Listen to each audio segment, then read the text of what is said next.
The desert night was cruel. Cold winds swept across the empty land, carrying the smell of dust and smoke. Far above, the stars stretched like a million silent witnesses, watching another war fall upon the earth. Private Elias Granger never thought his life would end in such a place. He had grown up in the green fields of Kansas, where the wind carried the scent of wheat and rain. Now he was choking on fire and metal. His escape pod had been torn from the sky after enemy fire struck his ship. The pod burned through the clouds, spinning wildly, before crashing into the desert floor with a thunder that shook the stones. When the metal shell finally stopped rolling, silence pressed down again. Elias coughed, the taste of blood filling his mouth. His vision blurred, but he forced himself to move. The pod's alarm still screamed behind him, sparks falling like angry stars. He dragged himself out, stumbling onto the open sand. Every bone in his body felt broken. His right leg twisted strangely, and hot pain spread through his side where shrapnel had torn his armor. He looked around. Nothing. No soldiers. No rescue team. No familiar faces. Just miles of rock and shadow under the silver light of the moon. He was alone. Elias tried his comm device. Dead. Static hissed in his ear, mocking him. He slapped the side of it, but the silence did not break. He let out a bitter laugh. "Great," he muttered. Just great. The war with the Kethra had reached deep into the heart of Earth. The alien invaders had no mercy. They burned villages, swallowed towns, and used humans as slaves. Elias had fought on 3 battlefronts already, but tonight felt different. Tonight he had no squad, no orders, no hope. His leg gave out and he collapsed onto the sand. The desert floor was cold, but it still felt like it was sucking the strength out of him. He pressed his hand against the wound on his side, feeling the warm blood seep through his fingers. His breathing grew shallow. Maybe he thought this was how it ended. Maybe the desert would take him quietly, without the sound of guns or the cries of dying men. But then, he felt it. A presence. At first he thought his mind was playing tricks. His vision blurred and shadows seemed to move on the ridges above him. He blinked hard. Then he saw her. She stood tall against the moonlight, still as stone yet alive with quiet power. A young woman, maybe 19 or 20. Her hair was long, black as midnight, and the wind played with it like it was weaving shadows. Around her shoulders she wore a simple woven shawl. Her dress was earth-toned, blending into the desert, but small beads glimmered faintly, catching the silver light of the moon. For a moment, Elias thought she was not real. Maybe she was a spirit of the desert, a vision born from blood loss and fear. But no, the way her hair moved, the way her dark eyes locked on him, it was real. Too real. He tried to speak, his voice cracked. "Please, help." The girl did not move. She did not rush to him with pity or stretch out her hands. She only stood there, silent, studying him the way a hawk studies a mouse in the sand. Her eyes were not cruel, but they were sharp, unblinking. Elias's heart sank. He had heard stories of the Apache, proud, strong guardians of their land. He had expected warmth, maybe kindness. Instead, he felt the weight of judgment in her gaze, as if she saw not just a wounded soldier, but the history of every soldier before him. "You fell from the sky," she said at last. Her voice was calm, low, carrying the rhythm of old songs. "Yes," Elias whispered, forcing strength into his words. "Enemy fire, I'm not here to harm you." Still, she did not move closer. The wind stirred between them, carrying sand across the fire-scarred ground.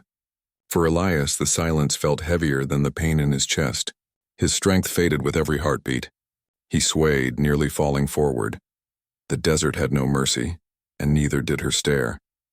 At that moment, Elias realized this night would not be simple. He had escaped death in the sky, but here on the ground, before this silent Apache girl, his fate was not in his hands anymore. And something in her eyes told him whatever came next would not just test his body.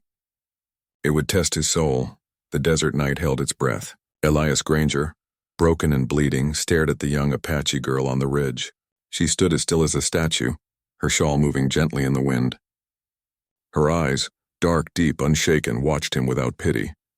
Elias lifted his trembling hand as if reaching for salvation. His voice cracked like dry branches. "Please, I need help." The girl did not move closer. She did not bend down. She did not soften. Instead, she tilted her head, studying him like a puzzle, as though trying to see what kind of man he was beneath the torn uniform. "You fell from the sky," she said. Her words were not a question. They were a statement calm and certain like the desert itself. "Yes," Elias answered, swallowing pain. His throat was dry, his lips bleeding from the crash. "Enemy fire.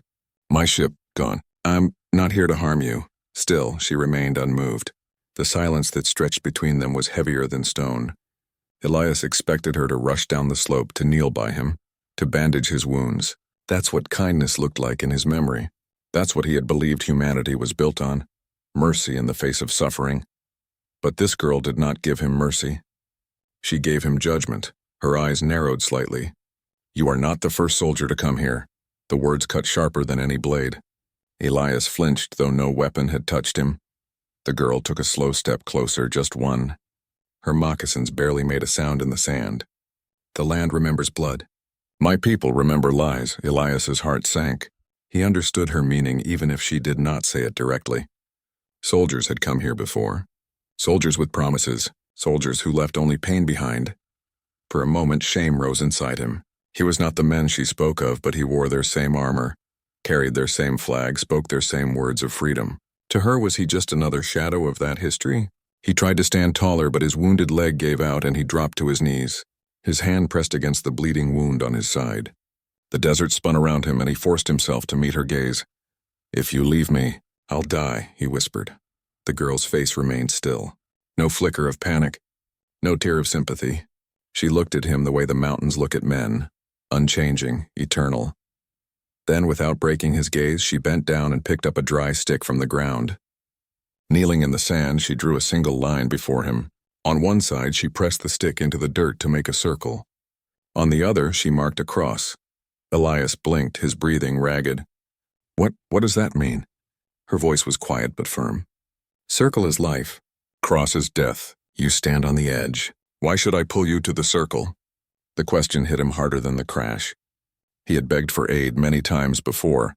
Civilians hiding in ruins, farmers clutching their children, families fleeing burning towns. Usually pity had won. They gave food, water, shelter. They saw the uniform and believed he fought for them. But this girl? She demanded more than pity. She demanded truth. Elias's throat ached. His body screamed in pain. Yet in that moment, the weight of her challenge was heavier than his wounds. He tried to gather the words, tried to explain why he fought. "I fight," he said slowly, each word dragged out from his chest. "So Earth can stay free. So your people, your children, don't end up slaves to the Kethra." The girl's face remained carved from stone, but her eyes searched him, as if digging past his words, past his voice into the deepest part of him. "Many promised freedom before," she said. "The land remembers." The fire of her words burned hotter than his wound. Elias realized she was not just speaking of soldiers. She was speaking of centuries, of betrayal carried like scars through her people's blood. And in that moment, Elias felt something shift inside him. He understood that he was not only fighting for survival now. He was standing on a line drawn in the sand, a line that reached far deeper than the desert floor. Elias Granger's breath grew shallow. Every second felt heavier. The desert was no longer just empty sand. It was a courtroom, and the Apache girl was the judge. The circle and the cross drawn in the sand lay between them, glowing pale under the moonlight like two gates. One for life, one for death. He pressed his palm harder against the wound in his side. Warm blood soaked through his torn uniform. His strength was slipping away like water through broken hands. He knew he had minutes, maybe an hour if fortune held. His only chance stood before him, a girl whose eyes carried centuries of memory. "If you leave me," Elias whispered, forcing his trembling voice into the cold night, "I'll die." The girl did not soften. She did not lean down to offer comfort. Instead, her face stayed calm, unreadable. Her silence was louder than the wind. Finally, she said, "Why should you live?" The words cut like a blade. Elias had expected mercy, maybe even a little kindness, but her question was sharp, merciless, almost cruel. Yet he saw no cruelty in her eyes, only truth, only demand. She wanted an answer, not excuses. Elias swallowed. His throat burned with dust. His thoughts twisted. Why should he live? Because he was a soldier? Because he wore a uniform? Because he fought for Earth? But hadn't men in uniforms already betrayed her people long before he was born? Wouldn't those excuses sound hollow to her? His voice broke. Because I fight for freedom. I fight so Earth can stay ours. So your people, so children yet unborn, don't end up slaves to the Kethra. His words hung in the air. For a moment he believed them. For a moment he thought they would be enough, but the girl's face didn't change. Many have promised freedom before, she said, her eyes darkened, holding the weight of her ancestors. The land remembers. My people remember. They were told of peace, but they found chains. They were told of safety, but they found graves. Her voice did not rise. It was soft, steady. But it struck Elias harder than any shouted anger could. He felt smaller before her, smaller than the desert, smaller than the stars. He wanted to argue, to explain he was different, that this war was different. But the word stuck in his throat. He could not deny her truth. History was carved too deep into her blood. He lowered his eyes, shame burning hotter than his wound. I can't change the past. His voice cracked like breaking glass. But I can fight for now. I can fight for tomorrow. For the first time her eyes softened, but only slightly, like a stone touched by a single drop of rain. She studied him long, as if measuring his soul against the words he spoke. Then she crouched, close enough that Elias could see the reflection of the fire-scarred wreck behind him in her eyes. She placed the stick back in the sand and traced the circle again, deeper this time. You speak of tomorrow, she said quietly. If you live, your tomorrow must honor this land. Not only fight aliens from the stars, you must fight the lies that already walk this earth. Her words struck him like a vow. Elias nodded, though his body trembled with weakness. I will, he whispered. I swear. The girl held his gaze a moment longer. Then slowly, she reached into the pouch at her side and pulled out herbs, their scent sharp and bitter in the cool night air. Without asking, she pressed them to his wound. Elias gasped. The sting was fire. It burned so hot he nearly blacked out, his whole body shaking, but he bit down on the pain. He refused to collapse before her. You will not die tonight, she said firmly. Her voice carried the authority of someone far older than she appeared. But remember, your tomorrow is not free. You have been judged. Her words echoed in his mind, even as the world blurred. He thought he would feel relief, maybe gratitude. Instead, he felt something heavier, a sense of being bound. Not bound by chains, but by her challenge. For the first time since the war began, Elias felt the truth. His survival was no longer his own victory. It was a debt he would have to pay with his life, his choices, and his promises. The desert wind swept across the sand, erasing the cross she had drawn, but leaving the circle untouched. The night grew colder as the fire of the crash faded into smoke. Elias Granger lay half upright, his breath shallow, his strength draining with every heartbeat. Yet the Apache girl remained near him, her figure steady against the desert wind. She had not abandoned him, but neither had she offered comfort. She had chosen instead to test him, to burn him with truth before giving him life. When she reached into her pouch and pulled out dried leaves and herbs, Elias watched with a mixture of hope and fear. The sharp smell drifted to his nose, strong, bitter, alive. She crushed the leaves in her hand, then pressed them to his open wound. The pain was fire. Elias's body jerked.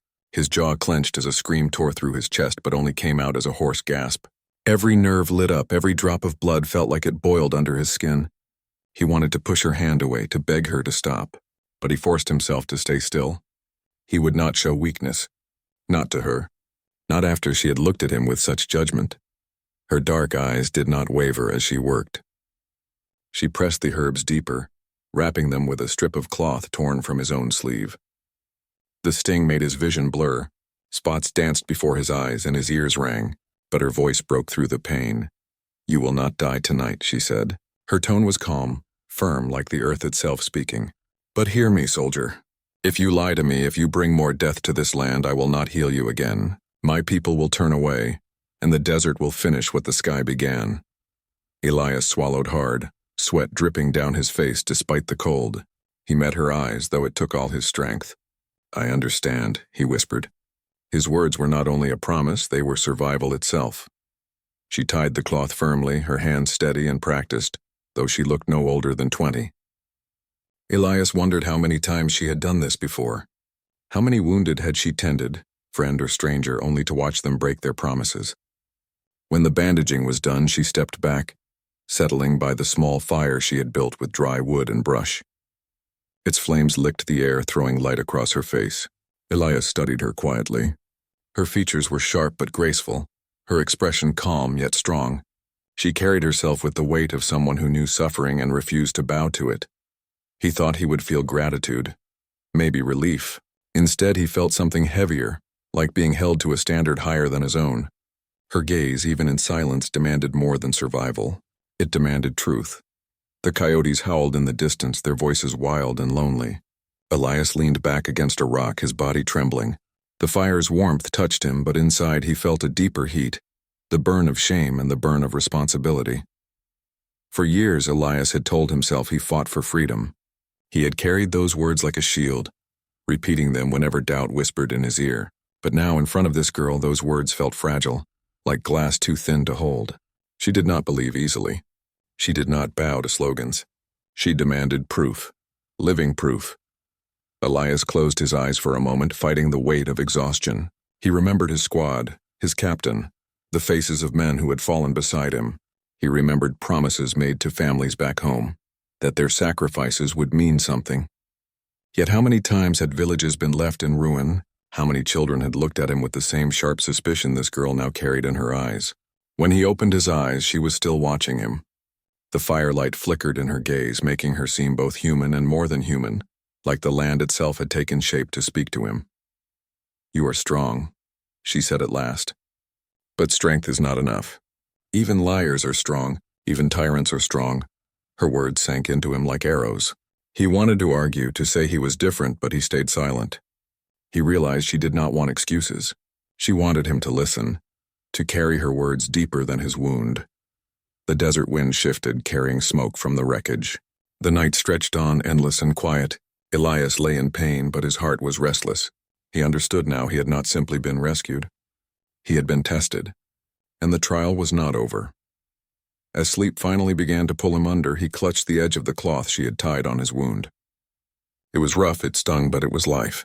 He knew he owed her more than thanks. He owed her proof that her fire had not burned him in vain. The fire burned low, its glow trembling against the cold desert wind. Elias Granger sat propped against a stone, his breath slow and shallow.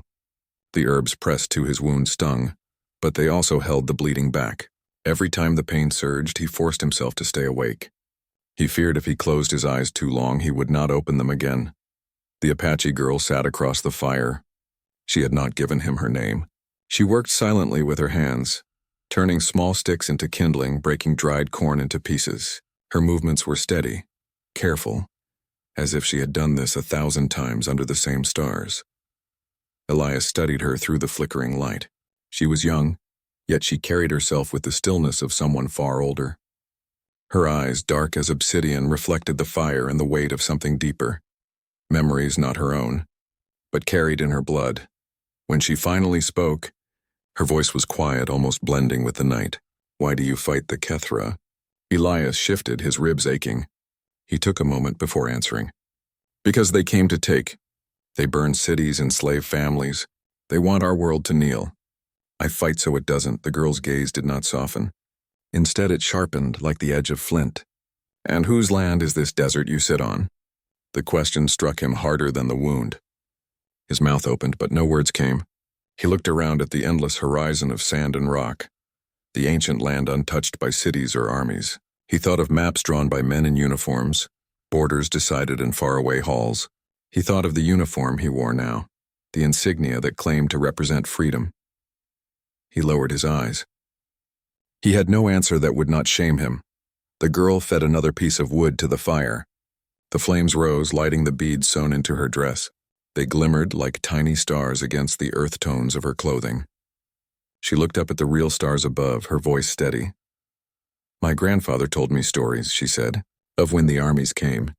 They carried flags, they spoke fine words. They said they wanted peace. But their peace meant we must leave our homes. Their peace meant graves for those who stayed. They promised freedom, yet we lost everything." Her words rolled like stones down a canyon, slow, heavy, impossible to stop. Elias listened, each one landing in his chest. She pointed to the sky. "The stars remember. They watched my people walk the trails of sorrow. They watched soldiers burn villages. They watched treaties broken. The land remembers, too. You speak of freedom, but how do I know your freedom is not the same as their peace? He lowered his eyes. He had no answer that would not shame him. The girl fed another piece of wood to the fire. The flames rose, lighting the beads sewn into her dress. They glimmered like tiny stars against the earth tones of her clothing. She looked up at the real stars above, her voice steady. My grandfather told me stories, she said, of when the armies came. They carried flags, they spoke fine words. They said they wanted peace. But their peace meant we must leave our homes. Their peace meant graves for those who stayed. They promised freedom, yet we lost everything. Her words rolled like stones down a canyon, slow, heavy, impossible to stop. Elias listened, each one landing in his chest. She pointed to the sky. The stars remember. They watched my people walk the trails of sorrow. They watched soldiers burn villages. They watched treaties broken. The land remembers too. You speak of freedom, but how do I know your freedom is not the same as their peace? Elias swallowed hard. His throat ached with more than thirst. He wanted to tell her he was different. He wanted to say this war was not the same. But he couldn't force the words. They felt hollow, and she would see through them. The fire crackled between them, the only sound for a long while. The coyotes howled again, far in the distance, as if echoing her words. The first light of dawn touched the horizon, painting the desert sky with shades of red and gold. The fire had burned down to glowing embers. Elias Granger sat with his back against the stone, his eyes heavy, his body weak but alive. The night had tested him, burned him, and forced him to face truths he had long avoided. Yet now, as morning came, another test waited for him. At first he thought it was thunder. A deep rumble rolled across the desert floor, shaking the stones beneath him. He looked up, confused. There were no clouds, no storms. Then he knew. The sound was not thunder. It was engines, dropships. His heart raced. The Kethra were coming. Elias forced himself to stand, though his leg trembled and his side screamed with pain. He looked to the girl, who was already on her feet, her eyes sharp, her head tilted to the horizon. She heard it too. They're close, Elias said, his voice rough. He reached for his damaged weapon, checking the charge. One shot, maybe two left. Not enough. I have to go. I have to warn command. You can't even walk straight, she answered. Her tone was not cruel, it was simple truth. If I don't try, more will die, Elias said. He pushed himself forward, nearly stumbling, but he refused to stop. The desert spun around him, yet he gritted his teeth. I can't just stay here while they sweep the land. The girl watched him struggle. The firelight of the night was gone, replaced by the glow of sunrise. She stood tall, her shawl shifting in the morning wind. For a long moment she said nothing. Elias thought she might let him collapse, let the desert claim him as it claimed so many others. But then, she stepped forward. Without a word, she slipped under his arm and lifted his weight onto her shoulders. Though he was taller, though he was heavy with armor and blood, she carried him with steady steps. Elias looked at her, shocked. Why are you helping me? She did not meet his eyes. Her gaze was fixed on the horizon. Because you spoke of freedom, she said quietly, almost a whisper. Now you must show me it is not another lie. Her words struck deeper than the pain in his body. She had not given him trust. She had given him a test. Each step they took together was a question.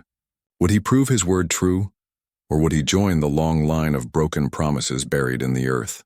They moved slowly, the desert stretching endless before them. The rumble of the dropships grew louder. Dust clouds rose in the distance. The Kethra were hunting. Elias fought to keep his mind sharp. His calm was still dead.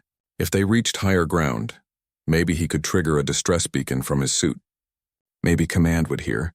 But the canyon edge was miles away, and every step drained him further. The girl carried his weight without complaint. Her breaths were steady, her pace strong. She had the endurance of someone born from this land, someone who belonged to the desert as much as the stones and the wind. Elias realized that without her he would already be dead. When they paused to catch breath, she finally looked at him. Her eyes were fierce in the morning light. You speak of fighting monsters from the sky. But remember this, men can be monsters too. If you live through today, don't forget which is worse. Elias met her gaze, his chest tight. He wanted to argue, to defend mankind, but the words would not come, because he knew she was right. The Kethra were invaders, yes, but human history carried its own shadows and her people bore them still. The engines roared louder now. Shadows of ships streaked across the rising sun. The hunt was coming closer. Elias tightened his grip on his weapon, weak though it was. The girl adjusted her hold on him and whispered, "If you fall, I will leave you. Not because I am cruel, but because I cannot carry lies into tomorrow." Elias nodded slowly. His voice was hoarse but steady. "Then I'll stand as long as I have breath. I won't let this be another lie." Together they pressed on toward the canyon, two figures against the vast desert, one broken soldier, one desert guardian. Above them, the dropship screamed through the sky. The hunt closing in, and in Elias's heart a fire grew, not of pain, not of fear, but of promise. The desert morning burned brighter as the sun climbed higher, spilling light over the endless red earth. Elias Granger staggered beside the Apache girl, each step a battle. The roar of Kethra dropship still echoed across the sky, shadows sweeping across the land like vultures. The hunt was near. His vision blurred from blood loss, but he forced himself forward. Every grain of sand felt like a weight pressing down on him, dragging him toward the ground. If not for the girl's steady arm beneath his own, he would have fallen long ago. She carried him with strength far greater than her size. She did not complain. She did not slow. At last they reached the rim of a canyon. The land dropped sharply into a valley of stone and shadow. Elias leaned heavily against a rock, his chest heaving. He reached to his suit and activated a small beacon, its faint light blinking. "If command is listening," he said, his voice hoarse, "they'll find me here." The girl stood a few steps away, scanning the horizon. Her dark eyes narrowed at the ships in the distance. They had minutes, no more. The aliens would soon sweep over this canyon, searching, killing anything that moved. Elias turned to her. "If they see you with me, they'll kill you. You should go, hide." But the girl did not move. She looked at him steadily, her face calm against the wind. "My people have walked with death before. Better to stand beside a man who fights for truth than bow to a master who takes." Her words struck him with more force than the crash, more force than the fire of his wounds. He realized then, it was not pity that brought her here. It was choice. She had judged him, weighed him, and decided he was worth standing beside. She reached into the pouch at her side and pulled out a small pendant. It was carved wood, smooth, shaped into a circle. She pressed it into his hand. "For life," she said softly. "Carry it. Remember the land. Remember the promise." Elias stared at the pendant, the simple circle that meant life. His throat tightened. He wanted to thank her, to speak the flood of words burning in his chest, but none would come. His voice broke under the weight of the moment. The rumble of engines grew louder. The shadows of Kethra patrols slid across the canyon rim. Time was gone. Elias tightened his grip on the weapon he still carried, though it was weak and nearly empty. He straightened, leaning on the rock, forcing himself to stand tall. If this was his last moment, he would not die crawling. He would not die as a lie. He would die proving his word true. The girl moved beside him, her shawl whipping in the hot wind. She carried no gun, no armor, yet her presence was a weapon stronger than steel. She stood as if the land itself had taken shape to guard him. The engines screamed overhead. Dust blasted across the canyon as ships swept low. Elias raised his weapon, ready to fire his last shot. His heart pounded, but it was not fear, it was fire, burning stronger than pain. And then, salvation. Far above, streaks of light cut through the sky. Human ships, reinforcements. The beacon had reached them. Command was coming. The battle was about to turn. Elias let out a broken laugh of relief, though tears blurred his eyes. The girl, however, did not smile. She only looked at him, her gaze heavy with meaning. "Remember," she said, "if you live, do not forget this land. Do not forget the circle." He nodded, clutching the pendant against his chest. "I won't, I swear it." The thunder of engines shook the canyon as the fight raged above. Dust filled the air, and for a moment he lost sight of her. When it cleared, she was gone. No trace remained, no footsteps, no shadow. Only the circle in his hand. As the rescue ship descended, soldiers rushed to pull Elias aboard. They saw only a wounded comrade saved by luck. But Elias knew better. He had not been saved by luck. He had been saved by judgment, by fire, by a girl who carried the weight of her ancestors and chose to trust him.